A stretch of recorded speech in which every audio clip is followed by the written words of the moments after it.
سؤالنا النهاردة تكلم عن الاختصاص القيمي للمحاكم، والسؤال ده مهم جدا جدا. بس MCQ بدرجة أولى، مينفعش الامتحان يبقى خالي منه. طيب، هو ممكن يبان ان انتوا هتتلخبطوا فيه، فركزوا كويس جدا في المحاضرة. الاختصاص القيمي للمحاكم يعني ايه؟ انا عندي محاكم جزئية، محاكم ابتدائية، و محاكم استئناف بقى، محكمة النقض. المهم اللي يخصنا دلوقتي القضية اللي أنا هرفعها هتخص أو هتنظرها المحكمة الجزئية ولا هتنظرها المحكمة الابتدائية. طيب أنا هحدد على أساس إيه؟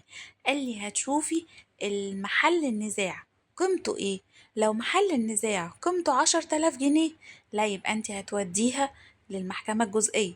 لو النزاع قيمته مثلا 200,000 جنيه، لا يبقى أنا هوديها للمحكمة الابتدائية.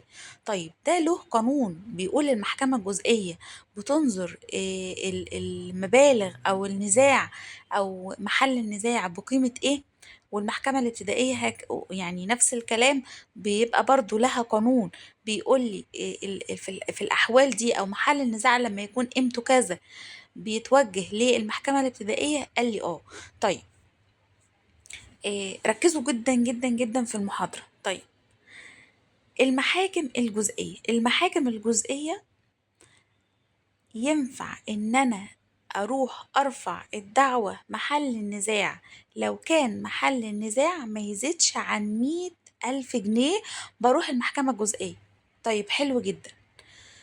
طيب لو محل النزاع او الحكم صدر مثلا بمبلغ 15,000 جنيه، تمام، الحكم اللي طالع ده حكم نهائي غير قابل للطعن، يعني غير قابل للاستئناف، بيكون حكم نهائي وطالع برغم ان هو طالع من المحكمة الجزئية. طب حلو جدا، خدوا بالكم لان اللي انا بقوله ده هو خلاصة السؤال كله.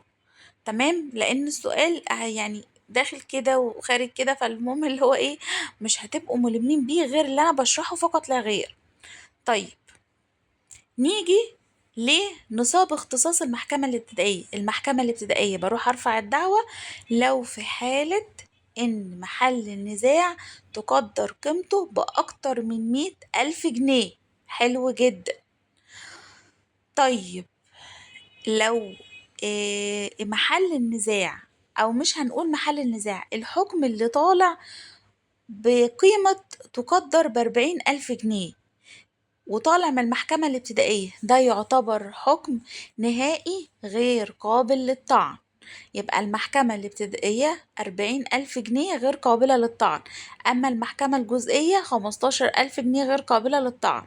طيب، المحكمة الجزئية تنظر كل المبالغ اللي أقل من 100,000 جنيه.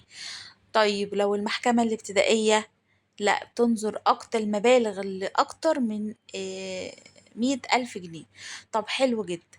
دلوقتي أنا عندي مشكلة كده، أحيانا المحكمة الجزئية بتشوف قدامها نزاع معروض في نصابها عادي، ولكن في بعض الطلبات العارضة اللي نقدر نقول تابعة للنزاع الأصلي، بس الطلبات العارضة دي قيمتها بتقدر ب200,000 جنيه مثلا.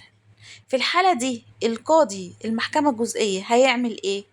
قال لي ينظر الدعوة الأصلية، أما الطلبات العارضة اللي ما بتدخلش في اختصاصه بيحولها للمحكمة الابتدائية بشرط إن ده ما يضرش الدعوة. طب حلو جدا. نفس الحالة دلوقتي لو المحكمة الابتدائية بتنظر دعوة في نصابها العادي، تمام، ولكن الطلبات العارضة بتاعتها طلبات عارضة تخص يعني عارضة للطلب الأصلي ده، نصابها 80,000 جنيه. فكده المفروض تتحول بقى للمحكمة الجزئية طلبات العرض دي ولا لأ؟ قال لي لأ، ما تتحولش. طب ليه؟ لأن قال لي المحكمة الابتدائية دي هي أصل المحاكم، هي الاختصاص العام، فلما يجي قدامها طلب أصلي، تمام، وده المفروض هي تكون مختصية بيه، وطلب عارض مش مختصية بيه، قال لي لا، تنظر الاتنين. اما المحكمة الجزئية دي حاجة صغيرة، لما يكون الطلب الاصلي في اختصاصها ويكون الطلب العارض من اختصاص المحكمة الابتدائية، قال لي لا، حولي المحكمة الابتدائية.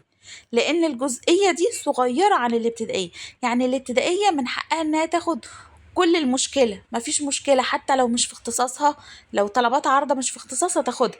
لكن المحكمه الجزئيه لو اتعرض عليها طلب عارض مش في اختصاصها تحوله للمحكمه الابتدائيه. ده اختصار السؤال بمنتهى البساطه والسهوله. تمام.